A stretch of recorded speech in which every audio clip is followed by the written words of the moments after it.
It's done. Today I'm gonna do something just a little bit different. I'm gonna cook 2 New York strip Wagyu grade steaks on a salt block. I'm gonna show you how easy it is, and I'm also gonna tell you why we should do it.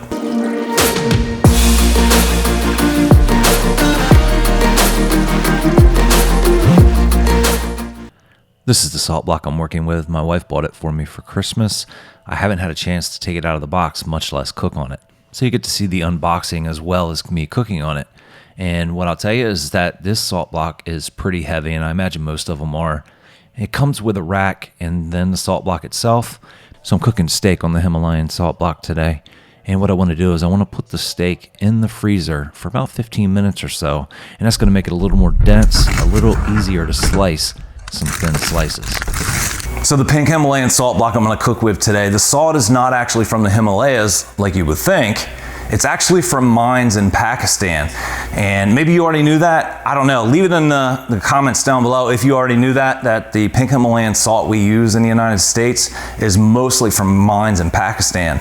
I didn't know that, so I thought that was a pretty cool piece of information. The only concern, or maybe drawback you could call it, to cooking this way is you have to heat the salt block up very slowly. Each salt block manufacturer will have its own recommendations. The one that I'm using has 15 minutes on low, and that's like 200, 15 minutes on medium, and that's like 325, and then 15 minutes on high, and that's like 500, depending on what temperature you want to cook at. Stop wherever the temperature is that you want to cook at. So if you only want to cook at 375, then just do the first 2 and then raise it up to 375 for cooking. And the reason for that is so it doesn't crack. You can cook with your salt block anywhere that you want.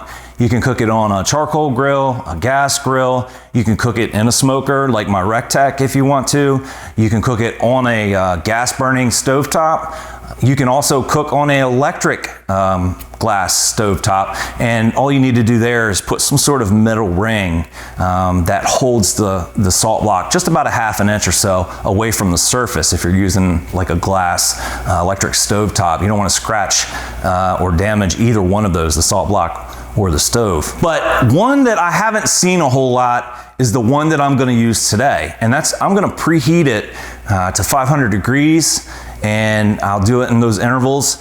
And then I'm gonna cook sliced steak on it. So I'm not gonna have active heat on the salt block at all. I'm gonna cut the pieces of the steak somewhat thin, and then I'm gonna cook each individual piece right there on the salt block, and the salt block is not gonna be on a heat source. It'll take 30 to 45 minutes for that salt block to come back down from 500 down to about 450. So there is plenty of time to cook right there just with the heat of the salt block and not having to use, a grill or stove or whatever. You just heat it up in the oven, bring it out, and you cook it right there, as you're gonna eat it. And maybe some of you have been to some restaurants that offer that, where you can do the stone cooking, where you put the seafood and the meat or whatever you ordered on the stone right in front of you and cook it to your liking. I think it's pretty cool. Some people might think it's silly to go somewhere and then pay them to cook your own food. It's an experience, it's fun, and now it's gonna translate to my kitchen right here at home. I can't wait to give this a shot.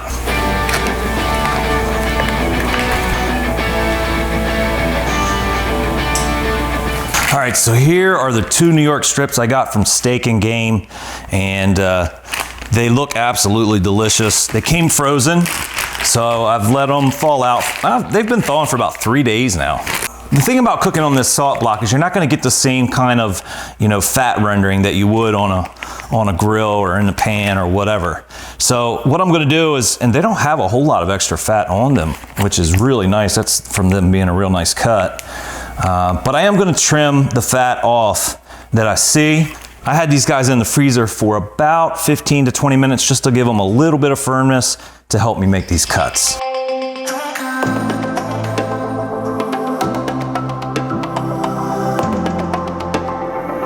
Very simple stuff. We're just gonna trim off the excess fat because, like I said, it won't render the same way. And we're gonna go ahead and season. I'm just gonna season with pepper only, but you can season with whatever you'd like. Just keep in mind, don't use something with salt. There's gonna be plenty of salt just from cooking on the Himalayan salt block. That is the main benefit to cooking on a Himalayan salt block, is the fact that you're gonna get even, you know, perfect salt coverage.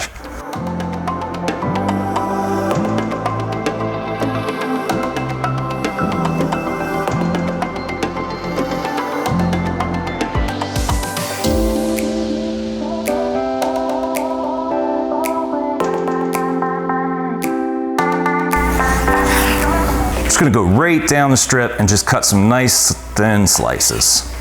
I'm gonna make them, I don't know, 3/4 of an inch.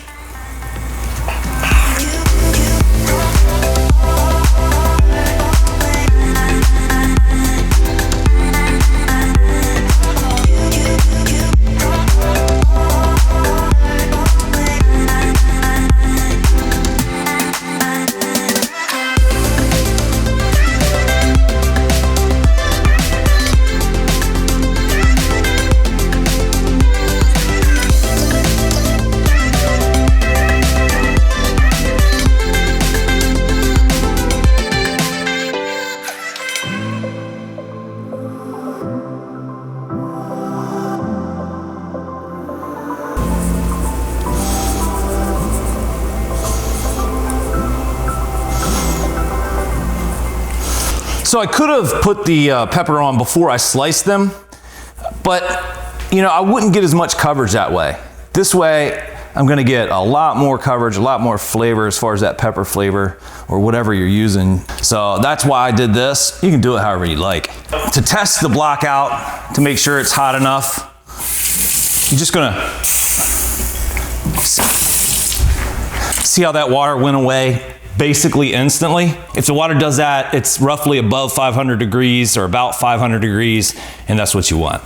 Now, surprisingly, you don't need to oil or use any kind of non-stick. The salt block itself is fairly non-stick. We're just gonna line these guys up. Hear that wonderful sizzle.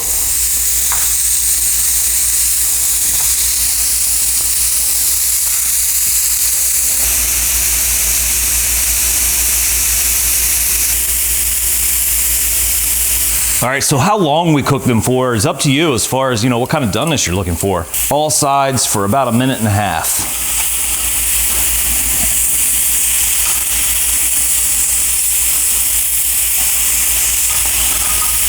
A little bit of stick, but nothing serious.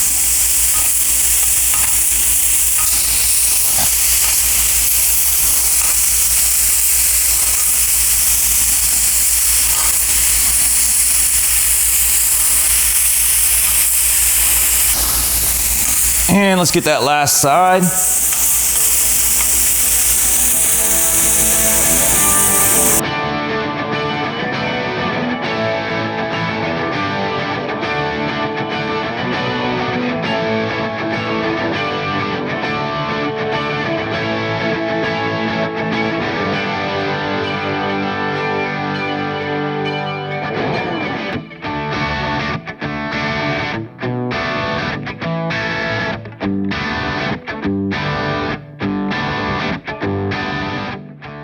Steak is just, man, it is, I just love some steak. Man, I love some steak. And I hope this is as delicious as I think it is gonna be.